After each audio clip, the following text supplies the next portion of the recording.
morning, good afternoon, good evening, good wherever it is, wherever you are. My name is Katie O, and this is Moon Mommy Musings. Welcome back to my living room for an astrology peephole for today, the 17th of August, 2021. We are in a waxing gibbous moon in the sign of Sagittarius, and I am rubbing hand cream in. So please excuse my fidgeting.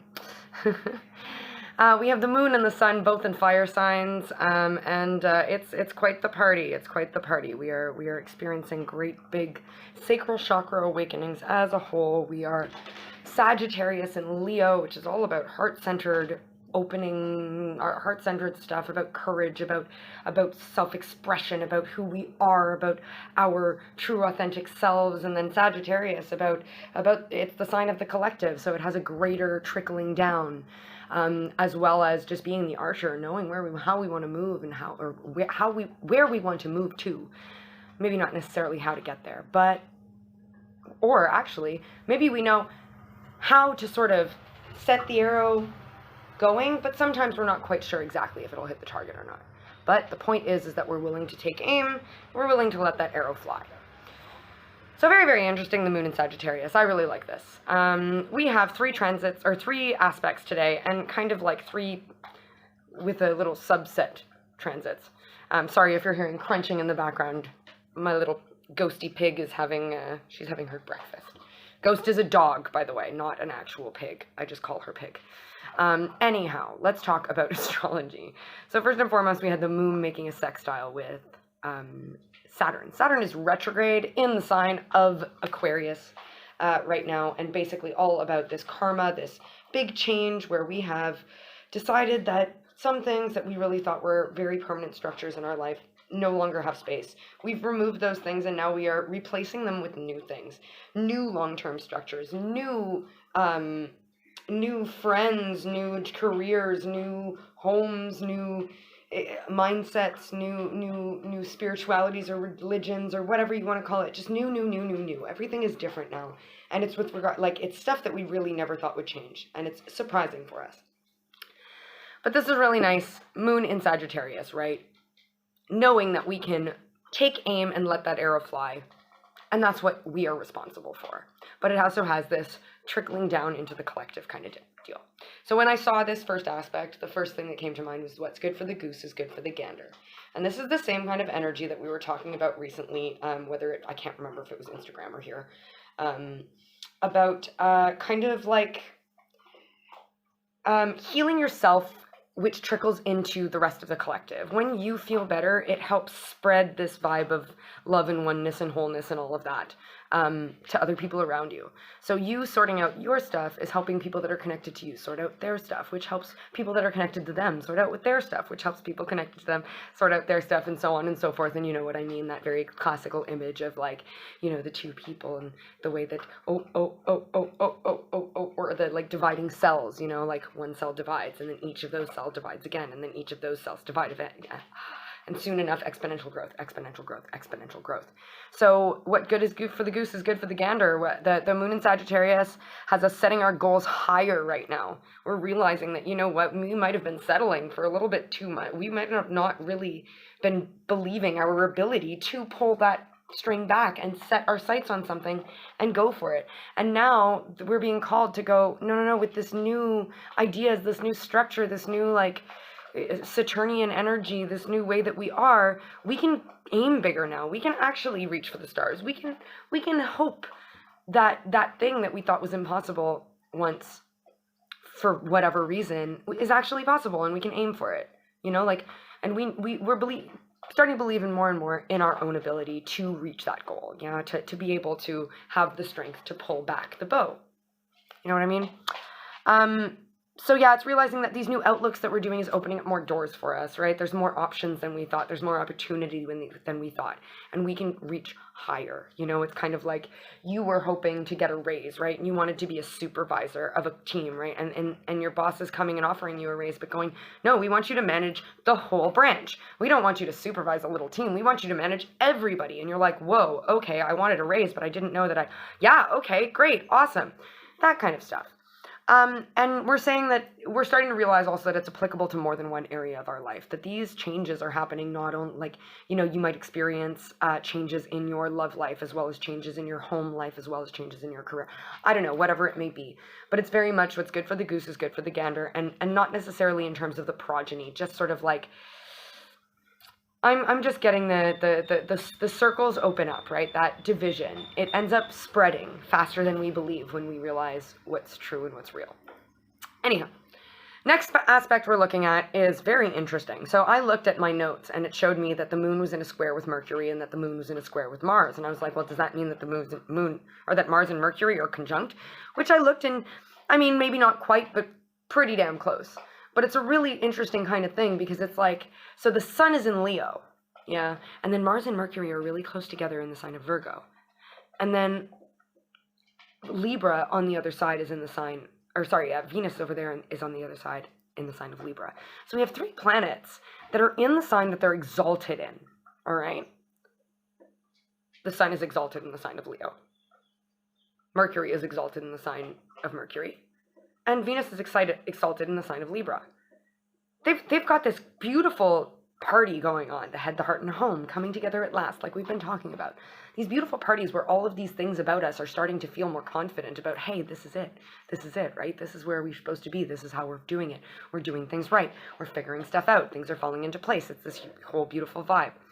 And then they have kind of this extra kind of friend hanging out there too, is Mars. Mars is like not really super comfortable in the sign of Virgo, but it's almost like because everybody else is comfortable, Mars is just like, okay, if you guys are all good, I can figure this one out. And Mars, right, is the way that we move forward towards things. We may not be used to moving forward in a very calculated manner, which is the Mars in Virgo. We might not be used to making very distinct plans. We may not be used to not really knowing what the end goal is, but knowing sort of what we need to do right now in order to align with whatever it is that we're doing. So it may not be comfortable, but it's got all this beautiful support around it that helps it just behave a little bit more confidently in a place that it might not be so comfortable, whatever that means for you. But this is sort of what they were telling me. But one of the big things that they sort of whispered to me is they said that this is the birth of Sekhmet. And if any of you guys know about Sekhmet a little bit, she's a really interesting Egyptian deity that I absolutely adore. So I did a little bit of quick research, and I found some really interesting things. So first of all, what you need to know about Sekhmet is that she was created by the Sun Lord Ra. She was birthed out of his eye. Yeah, the Sun Lord Ra. And she was birthed out of Ra's eye in order to be a weapon to punish humanity for not listening to Ra when Ra said, hey, you have to listen to my sister here, Ma'at, who is the goddess of truth and justice and cosmic order, right? If you don't listen to what she says, you're slighting me. So we are going to send you this warrior goddess to whip you all into shape. Sekhmet is a very, very powerful deity. Her name is actually translated to she who is powerful, or the one that loves Ma'at.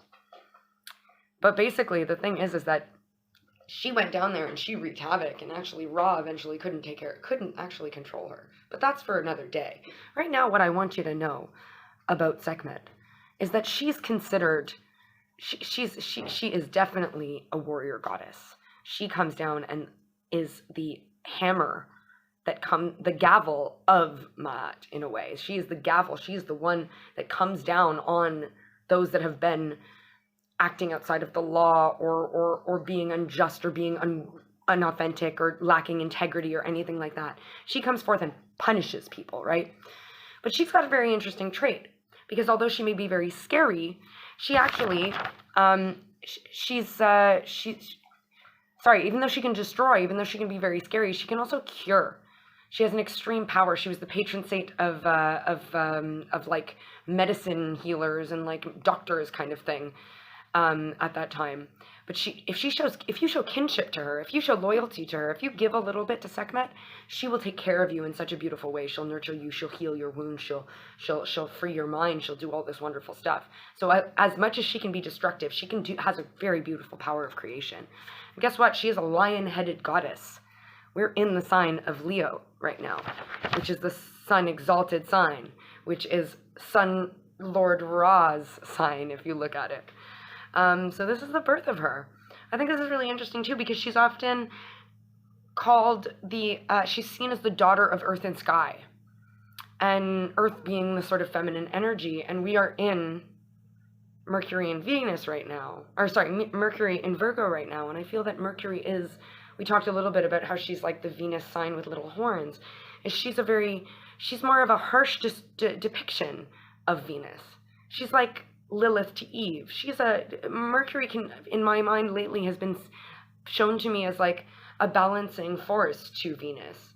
Like I said, Lilith to Eve, or Sekhmet to Bastet. Bastet was like the house cat version. When Sekhmet wasn't destroying stuff, she was like depicted as this cat goddess who was very nurturing and very motherly, right? So she's a very dualistic energy.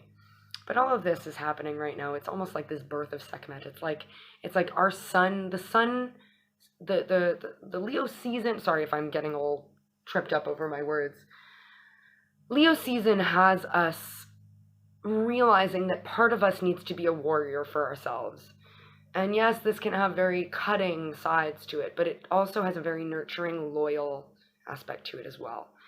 So this energy right now, with this very interesting dance in the sky, like I said, with Mars and Mercury close together, and then the Sun and Venus on either side, and the Moon kind of being a sneaky peeky watcher from a sextile. Or was it a sextile or a trine? I can't remember. Or a square, sorry. The Moon is looking over there from a square, which is a bit of a challenge, right? Looking on this, going, oh boy.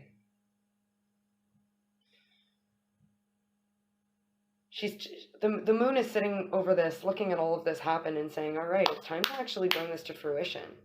It's time to birth Mercury and Mars together, which makes us our warrior goddess, yeah, our real Sekhmet vibes.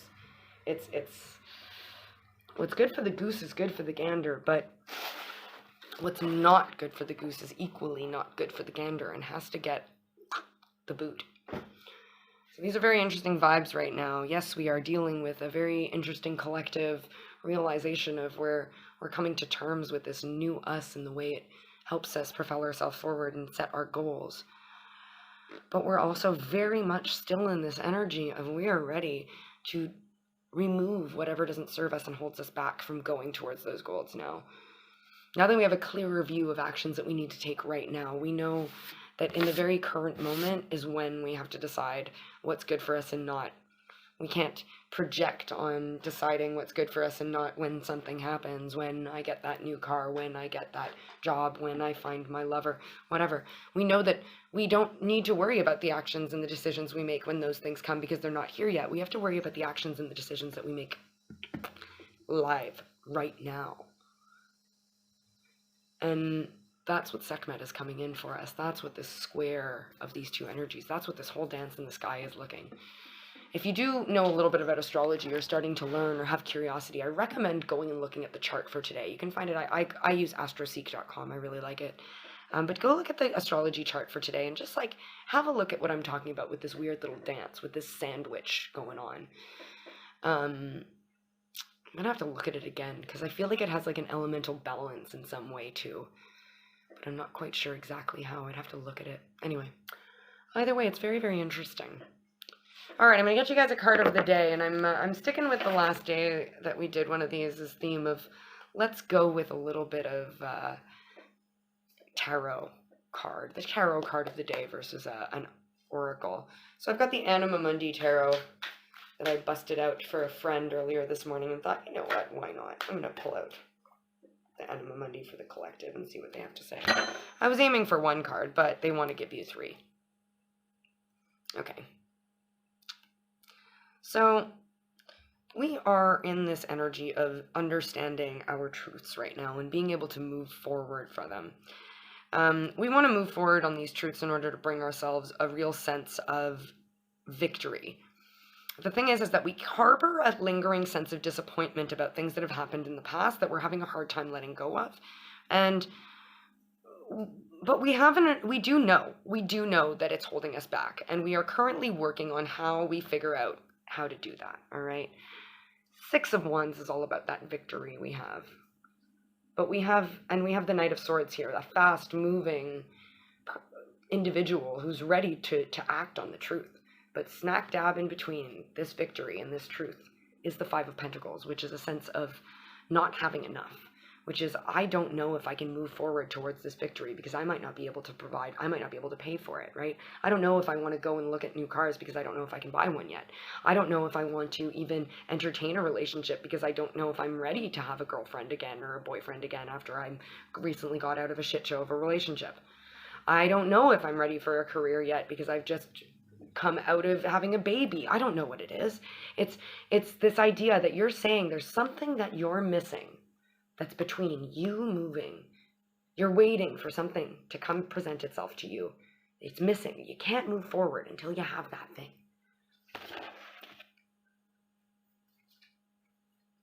Two of Swords under the deck. You feel like you can't move forward and you can't see the truth for what it is until you still feel like you don't have enough information, but it's not true. It's all an illusion. It's under the deck, right? It's under the deck. They're saying that's not important. We don't, like, you're just holding yourself back with this stuff. So we've been encouraged to move forward with this. We've been encouraged to have this sort of truth, to know what's good for the goose is good for the gander, right? To understand all of that. And to know that the only way to get to where we want to go is by moving forward. And saying, oh, I don't know if I've got enough yet. It's just a construct in our mind that holds us back, and we don't need to do that anymore. Anyway, that's it. That is all. I will be back tomorrow on the 18th, if I'm not, yes, the 18th, we have our moon transiting to the sign of Capricorn. I will be back over on Instagram Live. If you've not checked me out over there yet, please like, follow, and do all that stuff. My books are open for personal readings again. If you choose to feel free to personal message me about that if you'd like.